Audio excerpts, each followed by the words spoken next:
Welcome to Oman, a country located in the Middle East on the Arabian Peninsula with a population of just over 4.5 million. This country is a one-of-a-kind place with its vast deserts, dark blue coastlines, rigid mountainous landscapes, and exotic valleys. Welcome to Oman. Guys, in today's video, I'm going to be sharing with you 12 things to do when you're visiting the beautiful country of Oman, and I'm very excited because I spent 9 days exploring a little tiny bit of this huge country located in the Arabian Peninsula. So guys, in today's video, I'm going to share with you these 12 things. They're not in any specific order from best to worst. They're just simply laid out in the video as I decided to put them. So make sure you stick around until the end so you don't miss out on any of the amazing things we do as we explore Muscat as well as a little bit outside of it. Let's go. So number one on the list today is going to be WADI SHAB. And actually this is definitely one of my top favorite things that we did while exploring Oman. Actually, WADI means valley in Arabic. And so we drove down about 2 hours from Muscat Oman early in the morning. And as soon as we got there, we took a quick little 1 Omani Rial boat to get us to the hiking trail. The hiking trail was about a 40-minute hike. Because now that the sun's hitting us, it's like, it is hot.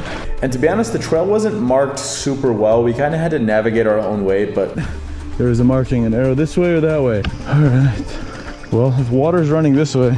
That said, just bring some water and be down for a little bit of adventure and you're gonna have a blast. Because once you get over to the Wadi, the natural swimming pool you're going to be swimming in, you are not even gonna remember any of those sweat.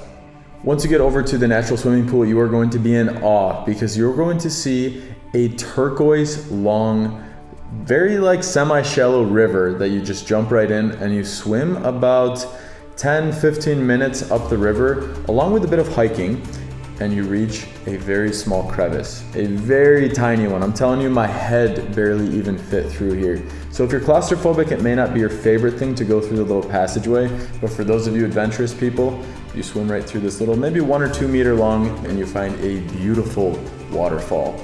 You can jump off like right next to the waterfall. Let me tell you, WADI SHAB was definitely one of the highlights of the trip, and the road trip just to get down there that I didn't mention at the beginning is beautiful. You're going through like these rigid mountains, almost like you're feeling like you're on Mars. I would compare it to some of like Jordan's landscapes where you just feel like truly you're on another planet.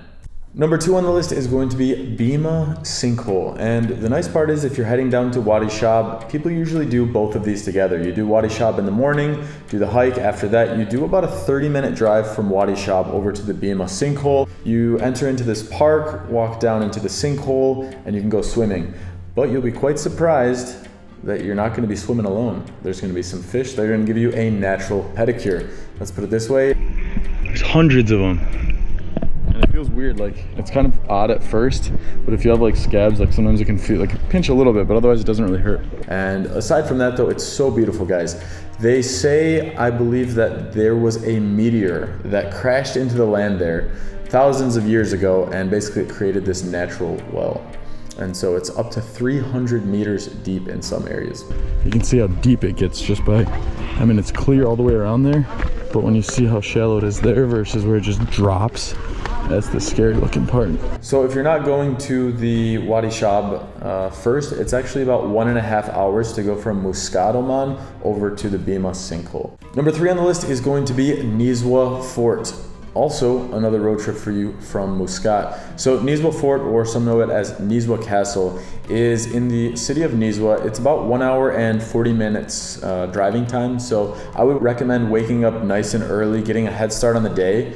And especially if you're in Oman for probably like 9 of the 12 months, it's going to be so hot in the middle of the day. So if you can get a really nice road trip to NIZWA, arrive there by like 9 or 10 a.m. and then you can explore this beautiful fort that has so much history. I feel like maybe this is a pair of handcuffs. Whether you're a museum person or not, you're going to see that this place is really majestic in terms of how the architecture was designed to make this really strong fortress in the city of NIZWA, and then all of the other beautiful components to building a structure like this way back in the day. If you have more time to stay in NIZWA, there are also the NIZWA SOUKS. As you can see though, it's like almost 4 p.m. and most of these shops are either not open yet or barely open. basically the whole city shuts down because that's when it's usually like the hottest during the day. We didn't stay for that time, but if you do stay, there's other things in the city to check out, some local different Omani restaurants in the area, and so it's definitely worth your time to make a day trip out of it if your schedule allows it. Number 4 on the list is to try a traditional Omani breakfast. So you're thinking here, what is a traditional Omani breakfast? Well, here it is. We serve it usually with the paratha. Oh, paratha bread. Paratha. Wow. It's the sweet kind of bread. Yeah. And this is rakal. Samosa, sir. It's fried with the cheese inside. Yeah. And this is gol. Gol, yeah. It's bread, sir. We mix it with date syrup and honey. Oh, wow. And this like kind of soup. We call it dango, sir. Like Dango, yeah. Oh, very nice. soup. And this is lentil. Lentil. Dalia. Yeah. And scrambled eggs, sir, with tomatoes and vegetables. Yum. And this is balalit, sir, which is the sweet noodles. Sweet noodles, Noodle, yeah. this one, sir, with saffron and then with the top of egg. Oh, that looks fantastic. Thank you so much for the presentation. So we're actually sitting here at Nana's. It is a really cool Omani restaurant, kind of contemporary / traditional Omani mix. Croissants, almond croissants, eggs, shakshuka. Shakshuka. Nanny signature French toast, Arabic breakfast, and then Omani breakfast. But if you're coming here for breakfast, you can get that Omani breakfast, you can get some delicious Omani coffee, and you can just be looking out into the sea and enjoy a nice relaxing way to start off your day, once again, before it gets too hot. Number 5 on the list, if you're coming to Muscat, Oman, you probably have heard of this many times. It is the Grand Mosque, and let me tell you, there is a reason why they named this place the Grand Mosque, because it is insanely beautiful. It is for sure the most beautiful mosque I have ever been to. It was built 21 years ago, I must say. Everything about it, though, is in perfect condition. When you walk into one of the main buildings, you can see these chandeliers that they must be an entire story, maybe 3 or 4 meters high, hanging from the ceiling. That is literally the most impressive chandelier I've ever seen in my life, by far. There's nothing that compares in terms of like, I mean, look at that. It's all hanging from one pole at the very top. The level of architecture and detail just to build something like that, it's got to be insane. You can just feel the beauty inside of these mosques, both on the inside and outside. If you want to be blown away with the level of architecture, absolutely shocked with how beautiful of a structure this place is, you got to come and make a visit over to the Grand Mosque here. In order to enter, of course, it's a mosque, so it is free to enter. If you are a woman, make sure that you're either bringing clothes to cover yourself. If not, don't worry, you can actually buy some items there, rent some items there to utilize so you can walk around the mosque and respect the religion and cover yourself. Number 6 on the list is El MOUJ, also in Muscat. The interesting part about El MOUJ is it's actually only about 11 minutes away from the airport, so it's really close. If that's one of the first places you want to go when you get off the plane because you're that excited, it might be the spot. And why might it be the spot? Because their food court. So if you're looking for a mix of like modern design along with like cool little food trucks, this is your spot for it. Mabel and I, we went down and we tasted a bunch of different food trucks right in the afternoon, sunset time. After we tried out some items from the food trucks, we actually walked around the area and we found that they have so many more restaurants, coffee shops. So it seems like this place is good to go whether it's the morning time or the evening time. Just some areas to kind of relax, some street stalls to buy, jewelry and related things like that. And you can even go cruising around on the golf cart. Number 7 on the list is going to be QURUM Natural Park. So QURUM Natural Park is exactly as it sounds, right in the center of the city. If I'm honest, Muscat stretches really far along the coast. And I would say from what I understand, it's drop dead center. And in this park, it's a great spot to, bring friends, family, or just take your alone time, walk through the park. We have the traditional architecture there, and then we've got the Vodafone Tower. You can actually also rent bikes. We've got about an hour rental, so 1.5 Omani Rials, that's about $5 to take this thing for a little cruise. So QURUM Park, it's a great place to just end your day. Go for a walk, get some exercise, admire the beautiful design to it. The landscaping is nice. There's a small little lake or pond right in the center that you can cruise right around. And then as you walk through the area, there's places where you can get some food and beverages. So you kind of get a little bit of everything, whether you're on your own or with family. Now, while you're in the QURUM Natural Park area, you can actually head over to the next thing to do, which is number 8 on the list, and that is to visit MARAH Land Theme Park. So MARAH Land Theme Park, I will tell you, it is dodgy, it is sketchy, it is old. Holy crap, all right, now this is feeling... But we had fun. Oh, God! But in all seriousness, guys, we went on a Monday and the place was really quiet. There wasn't too many people there, like so few that I didn't know if it was even open. So I'm sure on the weekends it's a bit busier. That said, it was a bit sketchy in terms of like some of the rides we went on were really, really intense and I didn't feel like strapped in. So go at your own risk. I'm telling you all this because I don't want anything happening to any of my friends who are watching the videos here. But it is fun if you like theme parks, it is cool to visit, and there are some like slower, safer rides you can go on as well. I must say though, there's no like crazy massive rides that are gonna be flipping you in loops or anything. I guess you could call them more like carnival style roller coasters there. And then you can also find spinny rides that'll just be basically tossing you around and around. So we tried a couple of them and it was a cool spot to finish off the day. Number 9 on the list is going to be visit the MUTRAH Corniche Souks. So let me tell you this was also one of my favorite things I did. For me, because I love going to souks, I love the energy in them, I love the salespeople saying, hey, come here, come into my shop, I've got a good deal. I like the feeling of bargaining, I like getting a good deal. If you're not used to that, you've never been to like an Arab souk or an Asian souk, you might not be used to kind of the additional attention you get, but just keep in mind, people are fighting for the sale, you know, it's how they make their living. So they're trying to be a bit pushy to get you in their shop because they want to sell you something. That being said, you're the customer, you're in the spot of negotiation. You're in the good spot where you can say, hey, listen, I'm going to pay X for this. You're offering me it at Y. Here you go. So here's a bargaining clip of me getting this beautiful traditional Omani outfit. And you can't make like this, see? Oh, yeah? This is traditional. That's fantastic. Oh, is that a special way how to fold that thing?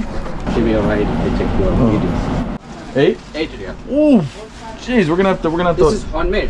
Yeah, it's a little expensive for me outside of the budget. This one is just 3 riyal. 3 riyal. This is 3 riyal. I have different colors also. We're looking for a price around 2 riyals. 2 riyal, no problem. We'll make good price. Which one you want? Do you have one of these in white for 2 riyal? But how much is the 7 riyal, sir. 7? 7 riyal. I'm looking for a 4 riyal price one. No, my friend, this is a good price. We're gonna have to keep looking then for 56, 58. We need a 4 riyal one. No problem. We'll make.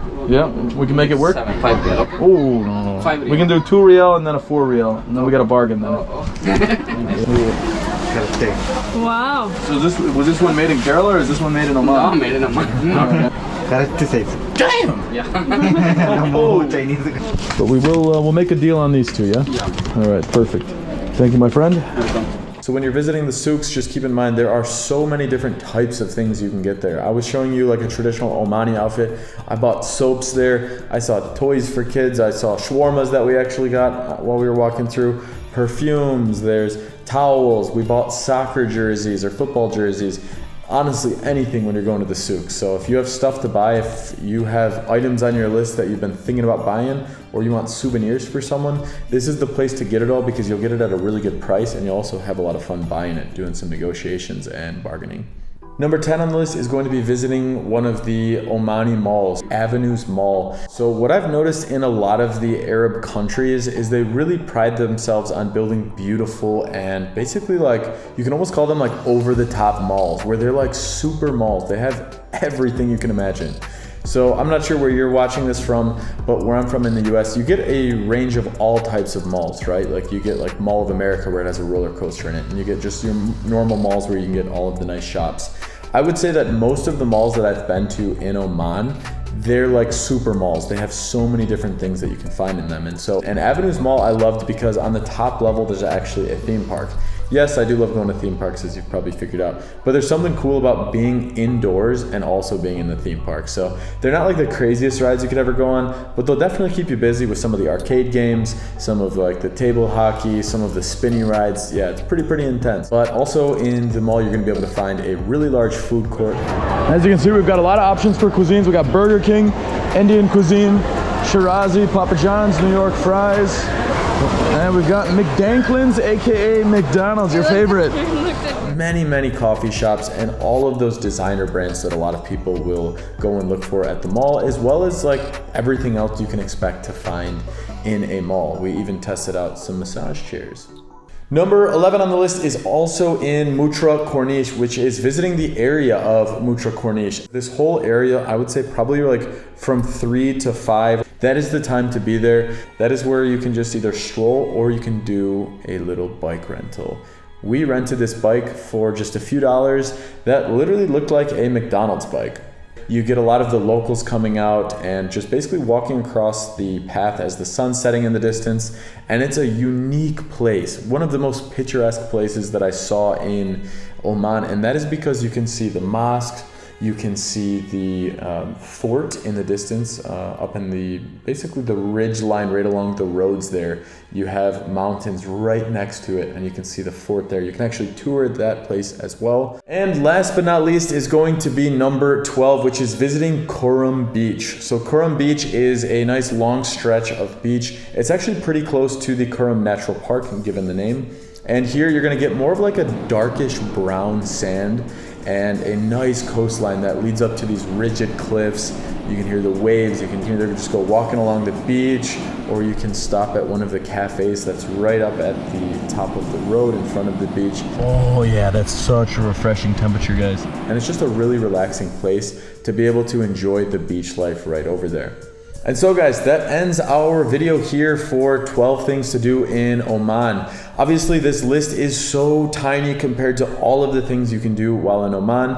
I did what I could in the little amount of time that I did, but let me tell you this, if you can do 2 or 3 weeks in Oman, you're not going to get bored if you like to do natural type of explorations. There's a desert in Oman you can go and explore. There are multiple other wadis all over, like cool valleys. There's a bunch of beach towns to check out. So if you're into nature, outdoors, beaches, and just general exploration and road trips, Oman is a country you will love. It is, from what I've understood, a very underrated country.